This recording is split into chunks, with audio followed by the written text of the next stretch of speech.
अनुराधा प्रकाशन परिवार में आप सभी का हार्दिक स्वागत है।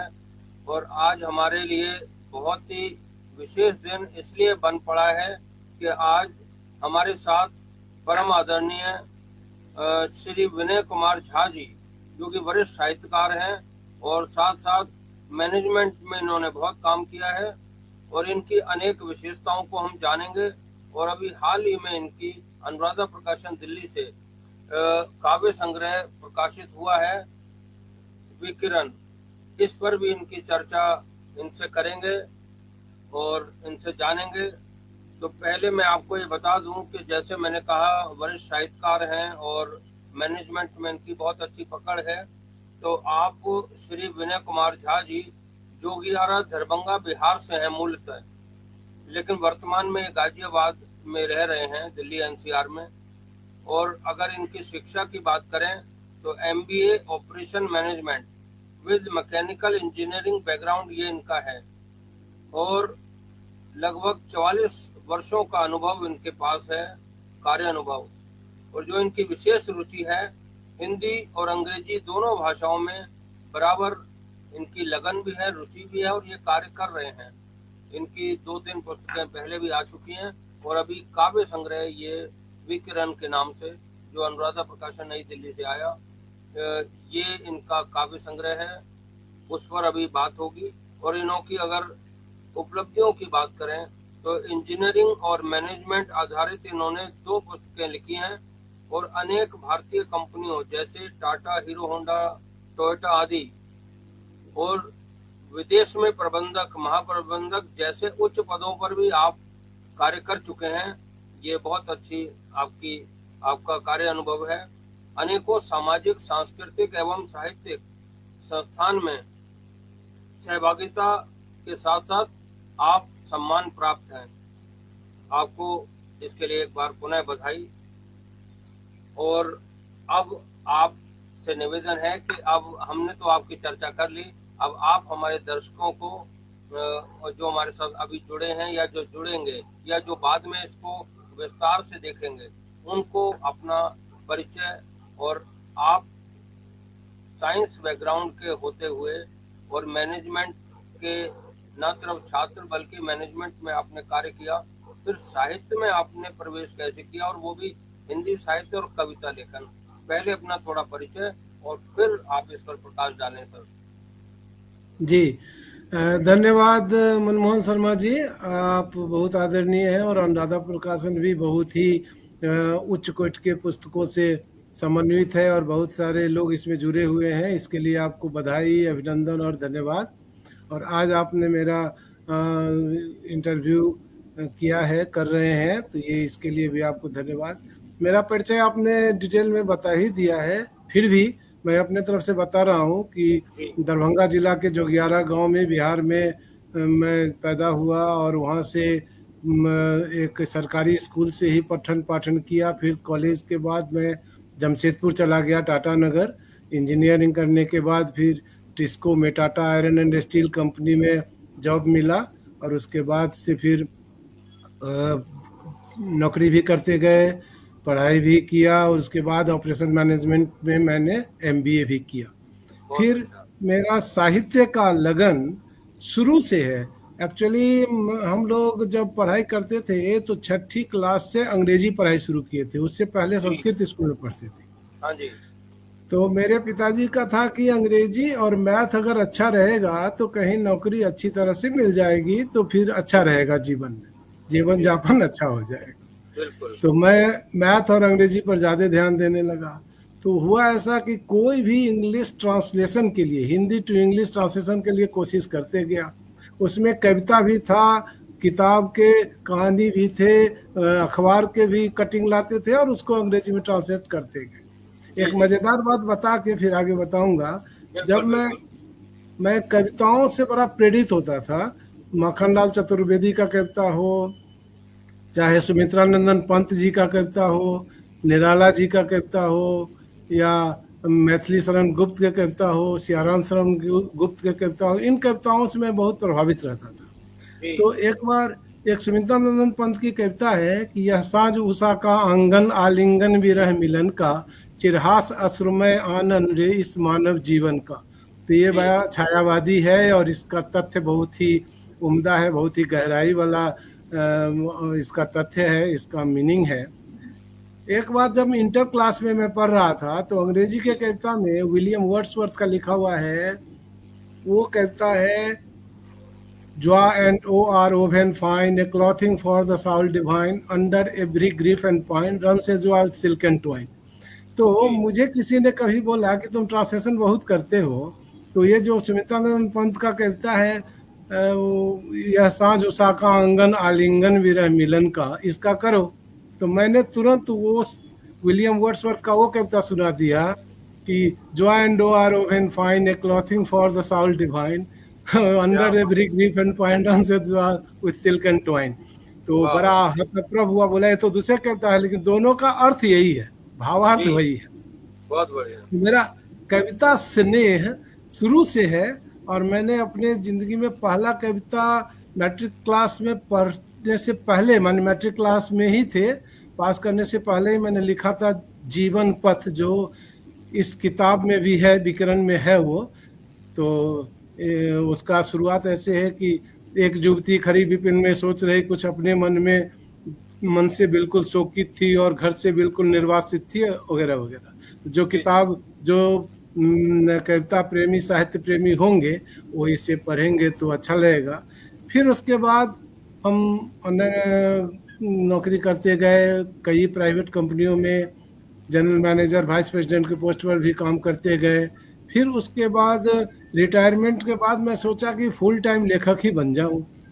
तो कविता में, लेखन में बहुत स्नेह और बहुत ही प्रेम और बहुत रुचि होने के कारण मैथिली भाषा, जो मेरी अपनी मातृभाषा है, उसमें भी मैंने 4-5 कविताएं लिखी है, 8-10 कहानियां भी लिखी है, मनोरंजन की कहानी भी है, कविता कुछ साहित्यिक है, कुछ सामाजिक है। तो इस तरह से मेरी कविता लिखने का कार्यक्रम शुरू हुआ और चल भी रहा है। और जब 100 से ऊपर संकलन हो गया तो मैं सोचा कि इसको किताब के रूप दूं। जो लोग हमसे परिचित हैं, वो हमें जानते हैं, उन्होंने भी प्रेरित किया कि आप इसे किताब में छपवाएं। तो फिर आपके जैसे एक अच्छे प्रकाशन मिला और मैं आपके पास अप्रोच किया, फिर ये किताब बन गई। बहुत बहुत धन्यवाद आपका, आपका स्वागत है।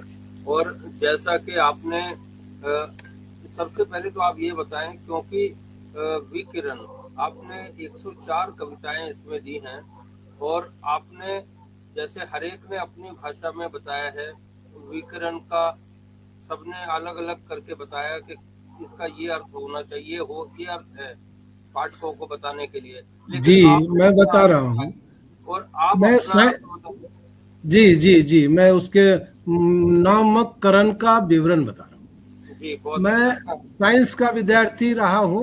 तो विकिरण का जो अर्थ होता है कि रेडिएशन, अंग्रेजी में रेडिएशन कहते हैं, जैसे कि सूर्य से किरणें आती हैं और रेडिएट होकर के पूरे प्रकृति में, पूरे वातावरण में फैल जाता है और उस हिसाब से सबको प्राप्त होता है। हम गर्मी महसूस करते हैं, इस तरह से रेडिएशन होता है।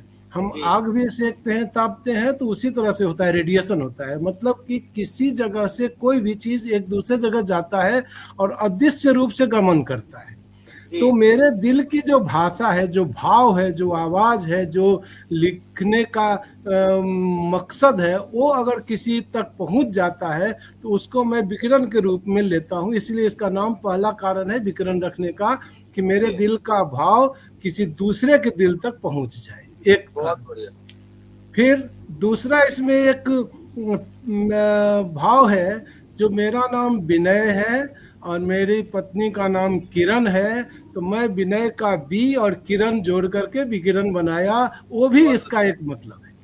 बहुत अच्छा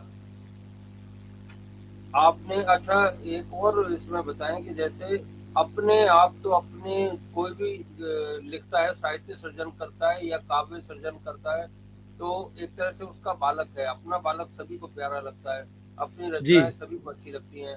लेकिन आपको जो अनेक विभूतियों ने अनुशंसा और ये प्रस्तावना, जैसे प्राकथन भी लिखा और जो प्रशंसा कही, उनके विषय में थोड़ा बताएं।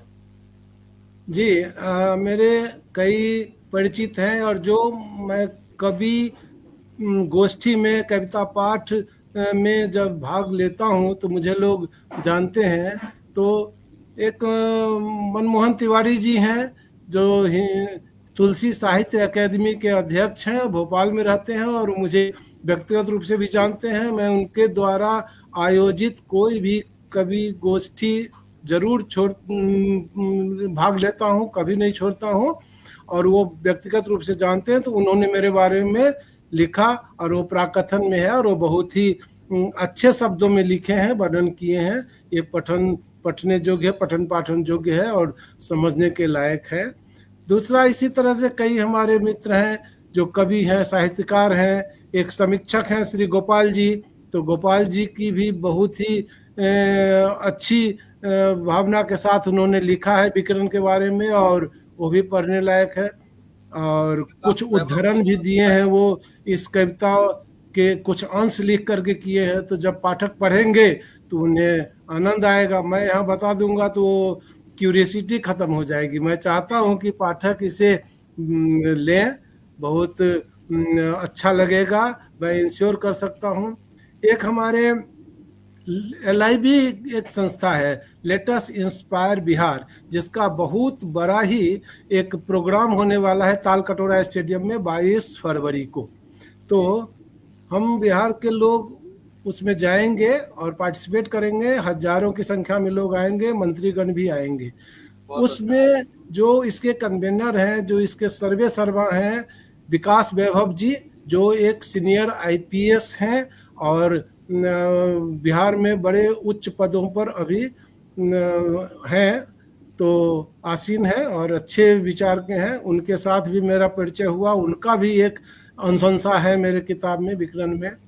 एक एग्रीकल्चर डिपार्टमेंट के डॉक्टर SN झा जी हैं, जो दिल्ली में ही है उनका ऑफिस, और उन्होंने भी लिख के दिया है इसमें। एक DU में प्रोफेसर हैं राजीव वर्मा जी, डॉक्टर राजीव वर्मा जी, उन्होंने भी लिख के दिया है, वो भी व्यक्तिगत रूप से मुझे जानते हैं। तो इस तरह से कई गण्यमान्य लोग इस किताब, इस पुस्तक के बारे में अपने विचार व्यक्त किए हैं, और सबने प्रशंसा की है इसके किताब के जो कंटेंट्स हैं, जो इसमें कविताएं छपी हैं, इसके लिए। और अनुराधा प्रकाशन का भी सबने किया है कि अनुराधा प्रकाशन एक अच्छी प्रकाशन है।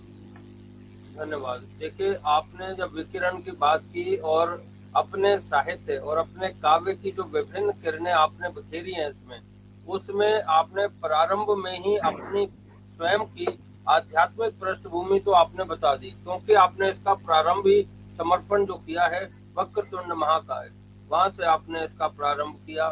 तो वो आपकी आध्यात्मिकता को बता रहा है। लेकिन जब आपकी इन कविताओं में थोड़ा सा आप अंश मात्र कुछ दीजिए, और कुछ दो तीन, जैसे एक एक स्टैंजा पढ़ के भी, एक एक बंद उसका पढ़ के भी बताएंगे बीच बीच में जहां आवश्यकता लगे। जैसे आपने प्रारंभ तो किया नटराज, नवरात्रि पूजा, ये आध्यात्मिकता बता रही है, लेकिन फिर जीवन पथ पे आप आ गए और अपनी मिट्टी अपना देश, फिर आप देश के प्रति वफादारी या देश प्रेम आपका दिखा रहा है। पर्यावरण जो आज सबके लिए जरूरी है, पर्यावरण पे आपने विशेष कविता की है। और चौकीदार पर राजनीतिक गलियारों में अलग दृष्टिकोण से बात होती है, लेकिन आपने मातृभूमि के चौकीदार, ये एक विशेष आपने शीर्षक देके उसको उल्लेखित किया है। इस पे थोड़ा प्रकाश डालें। क्या है ना कि जो भी इस देश के सर्वे सर्वा होते हैं, अपना देश लोकतंत्र है, और लोकतंत्र में कोई राजा महाराजा तो होता नहीं है, कोई सुल्तान तो होता नहीं है, कोई किंगशिप है नहीं। जी। तो जो भी है, प्रधानमंत्री हैं और राष्ट्रपति हैं, या जो भी उच्च पद पर हैं, जो इस देश के रखवाले हैं। तो जी। एक बार चौकीदार वाली बात उठी थी, तो मैं उसमें ज़्यादा जाना नहीं चाहूँगा।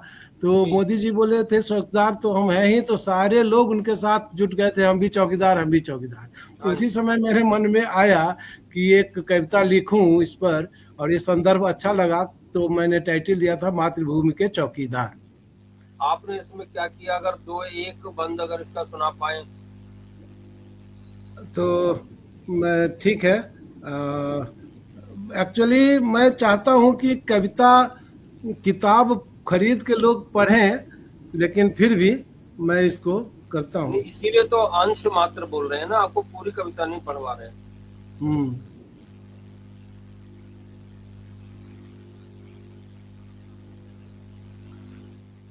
आ, मुझे वो किताब लाना पड़ेगा देख के। नहीं नहीं, रुकिए रुकिए रुकिए।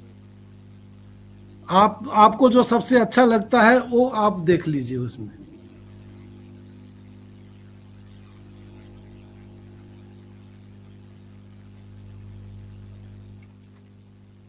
देखिए, इसमें आप ये बता रहे हैं कि मातृभूमि के चौकीदार, हम भारत के पहरेदार, जी अब न सहेंगे अत्याचार और नहीं कोई भ्रष्टाचार। जी।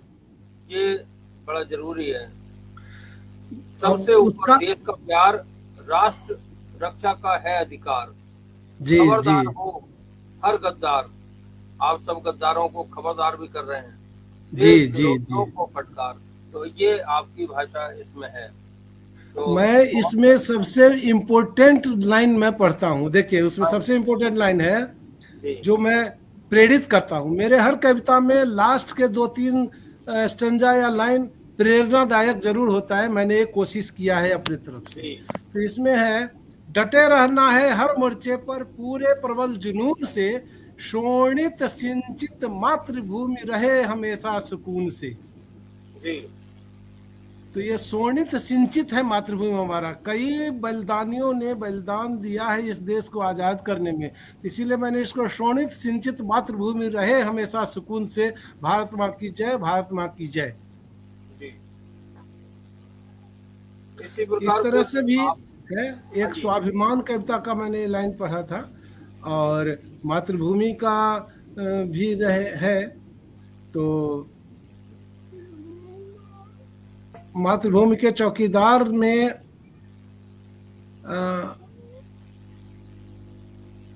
है बहुत सारी। आप बताइएगा कि। आपने आपने इंसानियत की भी बात की है, इंसानियत पर आपकी कलम चली है। इसमें कविता है, उम्मीदों की किरण पर चर्चा हुई है।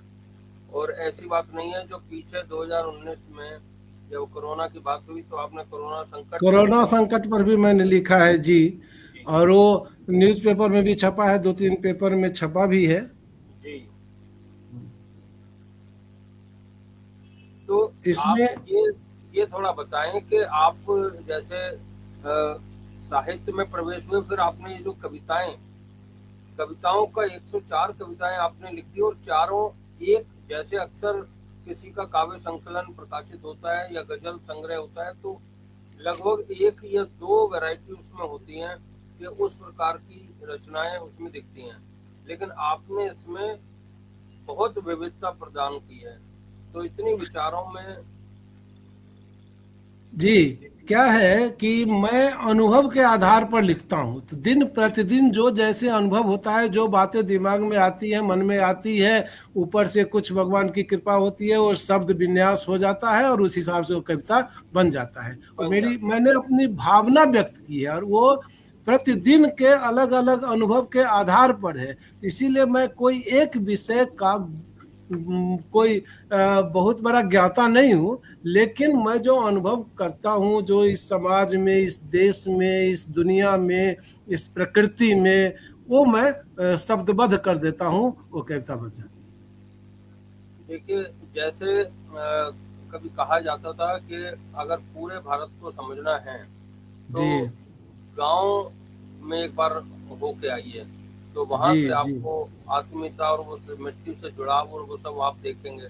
लेकिन जी आपने जी। भी इसमें अपने कलम के माध्यम से अपनी वो चलाई है कि चलें गांव की ओर, चलो जहाँ गांव पर की ओर, आपका जी गांव जी है। जी जी।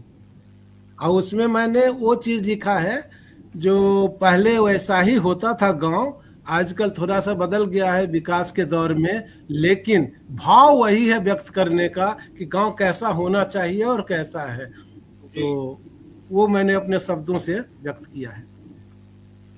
क्योंकि आप बड़े मतवाली धुन में बोल रहे हैं, रे मितवा चलो गांव की ओर, जी प्रदूषण जी मुक्त परिवेश मिलेगा, जी प्रदूषण मुक्त आहार मिलेगा, स्वच्छ जी प्राकृतिक जल मिलेगा, जी मिले जी की हरियाली चारों ओर, रे जी मितवा चलो गांव की ओर। क्या बढ़िया है। जी।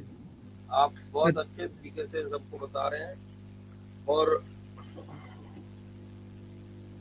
फिर आप जीवन चक्र की ओर, जीवन अनमोल है, जिंदगी का सफर, जी प्रश्नों की श्रृंखला भी आपने प्रस्तुत की, जीने की जी जिम्मेवारी की आप बात कर रहे हैं, जीवन जी का आधार, जीवन के गुलदस्ते, जीवन चक्र, जीवन जी दर्पण, और जीवन है जी जिम्मेदारी, जीवन है रिश्तेदारी। जी यहाँ पर जी जी आपने जी रिश्तों को भी महत्ता दी है, और जी वास्तविक जी। जीवन क्या है इस पर बताइए। एक्चुअली जिंदगी जीवन का ही नाम, जीवन रिश्तों का ही नाम है, क्योंकि हम आते हैं दुनिया में एक रिश्ता से, निभाते हैं, पूरा जिंदगी जीते हैं रिश्तों में, फिर जाते हैं वहां भी रिश्तेदारी ही काम आती है, क्योंकि बिना रिश्ते का कुछ नहीं होता। जी तो ये जीवन का एक रिश्ता है मनुष्य से। प्लस और कविताएं पढ़ेंगे तो उसमें ये महसूस होगा कि इस जीवन में रिश्ता केवल इंसान से नहीं, प्रकृति से है, पेड़ पौधों से है, हवा से है, वातावरण से है, सबसे रिश्ता है, तभी जीवन है। जीवन जी तभी पूर्ण हो रहा है जब हम पूरे प्रकृति को समावेशी रूप में देखें, अनुभूत करें और वो फिर व्यक्त करें। व्यक्त करने बिल्कुल। का मकसद है दूसरे को बताएं जो मैं क्या अनुभव कर रहा हूँ, मैं किस तरह से जी रहा हूँ, मेरी जिंदगी में क्या उतार चढ़ाव है, मेरी जिंदगी में क्या अनुभव है। पठन पाठन से लेकर के, कार्य के अनुभव से लेकर के, मिलने जुलने के अनुभव से, किसी गोष्ठी में जाने का अनुभव, किसी अलग वर्क कल्चर, अलग देश का अनुभव, ये सारे समावेश करके मैंने ये किताब छपा है, जिसमें अनेक रूपों में मैंने इसे व्यक्त करने का कोशिश किया है। बहुत अच्छा। जैसे कहते हैं ना कि बाधाएं आए जब भी मार्ग में, मजबूत इरादे हो जाते हैं, दूर भले वो मंजिल कितनी, लेकिन हम चलते जाते हैं। तो आपने सब करेक्ट। कुछ आसान तो है, पर जी। आसान के बीच में आपने इशारा किया कि दीवार के पार, यानी कभी हम्म। कभी अगर परेशानी की छोटी मोटी दीवार भी आ जाए तो उसके जी जी पार कैसे आपको जाना है, ये भी आपने जी संकेत उसका दिया है। जी जी जरूर। और दीवार और के पार कैसे जाएंगे, क्या और करना दूर है, और गांव पहले की बात उसमें है। जी। वो भी भाव व्यक्त है। हाँ जी। एक मिलन के बारे में मैं बोलना चाहता हूँ, ये कविता है मेरा मिलन जो उसमें छपा है। बोलिए तो बोलिए। इसमें दोनों भाव है, थोड़ा सा हास्य व्यंग भी है और थोड़ा सा मिलने की जो उत्कंठा होती है वो भी है। तो ये पहले तस्वीर से मिले, तस्वीर देखकर दिल खिले, बहुत बढ़िया। देखने की उत्सुकता बढ़ी, मिलने की चाहत बढ़ी, क्या बात है। जो स्वाभाविक है। स्वाभाविक है। चाहत की फिर चाहत की तीव्रता बढ़ी, सपने सुंदर जगने लगे, वाह। सपने में घुल मिल गए, फिर नजदीकियां बढ़ने लगी। बहुत अच्छा। अब मिलन की बेला आई, मन में खुशियां छाई, खुशरंग मन में आह्लादित तरंग की लहरें आई। जी। जब भी मिले खूब मिले, पहले एक गांव में मिले और फिर मिले हमराज बने, पलकों के छांव में मिले। क्या बात है। मिलते ही रहे मंजिल को चले, राहों में मिले हमराही बने, एक एहसास हुआ फिर साथ चले। बहुत अच्छा। कुछ दूर चले न जाने क्यों फिर पांव फिसले, एक दूजे को थाम लिए फिर दोनों संभले। बहुत अच्छा। इसमें जीवन दर्शन है। इसको माने हास्य है, गहरी सोच है, लेकिन जीवन दर्शन है कि कैसे मिल के चलना होता है। क्योंकि फिसलन तो होता है, तो जब फिसलते हैं तो फिर एक दूसरे का हाथ थामते हैं तो संभलते भी है ना। बिल्कुल बिल्कुल। जी। फिर आगे है, चलते ही रहे फिर मंजिल दिखे, कुछ और चले फिर मंजिल मिले, मंजिल में पहुंचे बाहों में मिले। बहुत अच्छा। मिलते रहे मधोश हुए, मधोशी में खो ही गए, जब होश आई सुकून मिला, एक दूजे के हो गए। बहुत बढ़िया बहुत बढ़िया। तो ये तो इस आपने तरह इसमें से है। बताया कि केवल मतलब जीवन की आपने चर्चा की, रिश्तों की चर्चा की, देश की, जी अध्यात्म की चर्चा की, लेकिन आप भी जैसे हर इंसान की तरह आप भी हैं, तो आपके अंदर प्रेम करुणा और वो सब सबके अंदर है, वो आपके अंदर भी है। आपने पत्नी और प्रेमिका, इसीलिए उससे ऊपर ये भी आपने चर्चा की है, जी प्रेम जी का दोनों में सिद्धांत मैंने है। एक्चुअली वो दो अलग अलग केवल शब्द हैं, संज्ञा है, पत्नी और प्रेमिका, लेकिन उसमें मैंने ये उद्धृत किया है कि अगर पत्नी प्रेमिका के रूप धारण कर ले तो जीवन बड़ा अच्छा हो जाता है। उसका गहराई यही है। जी आप पढ़ के बताएं 2-4 लाइन जो आपको अच्छा लगा हो उसमें। जी।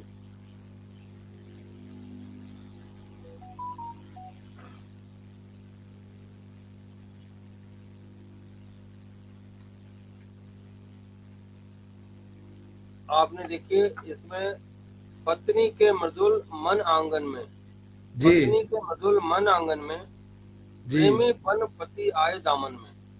जी कितनी जी अच्छी जी बात आपने कही है। समा जी गए जी पत्नी के अंतर मन में, जी पत्नी बनी प्रेमिका आलिंगन में। जी जी। ये पत्नी आपने ही प्रेमिका बातों, बन जाती है। जी जी अब सुनिए, आपने इन 4 लाइनों में, अभी हमने पूरी कविता तो जो पाठकगण है लेंगे और पढ़ेंगे, लेकिन 4 जी लाइनों में आपने जो आजकल इतना एक अलग से जो दृश्य सामने आ रहे हैं, जी जिसको कहते हैं वो डरावना जो दृश्य होता है, पत्नी जी अलग प्रेमिका अलग और वो जो जमेले जमेले, आपने उसका कितना अच्छे तरीके से मतलब क्या कहते हैं उपाय दे दिया सरलता जी के लिए और प्रेम के लिए। जी आपने इतना अच्छा उपाय दे दिया कि जब ये पत्नी ही प्रेमिका हो और प्रेमिका पत्नी है तो कितना अच्छा रहे। आप बाहर क्यों ढूंढते हो? जैसे कहते हैं ना, मोह को कहाँ ढूंढे रे बंदे, मैं तो तेरे पास में। तो जब अपने पास है तो बाहर कहाँ ढूंढते हो आप? जी बहुत जी बढ़िया जी बात आपने कही। लेकिन इसी के साथ फिर आप पैगाम जिंदगी का भी देते हैं। जी जी जी लेकिन एक बात है, आपने सब कुछ करते करते खट्टा मीठा, क्योंकि जब अपने सारी यथार्थ पर आपने लिखी है सारी कविताएं, तो आपने ये भी बताया है बदलते रिश्ते में कि आज सब कुछ जैसा हम देख रहे हैं वैसा नहीं होता, चीजें कैसे अचानक बदल जाती हैं और उस जी परिस्थिति का सामना जब करना पड़ता है तो हम्म। किस भाव से व्यक्ति गुजरता है, वो भी आपने बदलते रिश्ते में बताया है। यही अनुभव है शर्मा जी। मैं जो कविताओं में अपने शब्द जोड़े हैं, जो कविताएं बनी है, वो अनुभूति के आधार पर है। तो दिन प्रतिदिन नए नए अनुभव और उसी आधार पर वो कविताएं बन जाती जी। तो चलिए, आपसे बहुत अच्छा लगा। और आपकी 104 आपने देखिए, लोग कहते हैं ना, वैसे अब ये आप शायद इसकी चर्चा जरूर कर दीजिए। लोग जी। कहते हैं जीत या हार, लेकिन आपने इसमें भी एक बात निकाल दी, जीत का हार। जीत का हार, करेक्ट। जीत का हार, जी जी। क्योंकि जीत का आजकल हार और जैसे जीत क्रिकेट भी वर्ल्ड कप हार। हो रहा है, अभी फिर दोबारा ये चल रहा है, बड़ों का भी क्रिकेट वर्ल्ड कप आज से जैसे शुरू हो रहा है, T20 जी वर्ल्ड कप, तो उसमें जीत और हार की बात होगी। लेकिन जी आपने बताया जीत का हार, तो जी इसको जी। बताते हुए और फिर आज हम आपको शुभकामना के साथ आपसे फिर कभी भेंट होगी, इस पर चर्चा करिए। जरूर शर्मा जी, बहुत अच्छा लगा। आपने काफ़ी कुछ चर्चा किया हमारे पुस्तक के और उसके कंटेंट्स के बारे में, जो कविताएं हैं कुछ उसके मूल शब्दों से। और उम्मीद है कि पाठकगण को अच्छा लगेगा। जी, पाठक इसे जरूर लेंगे, अपना अनुभव खरीदेंगे देंगे। और ये करेंगे। जी। और ठीक हम है। इस वीडियो के साथ ही ना, हम लिंक में अमेजोन का लिंक और अनुराधा प्रकाशन का लिंक भी साथ में दे देंगे, जिससे कि आप अपने सुविधानुसार किसी भी हम्म। माध्यम से उसको ले सकते हैं।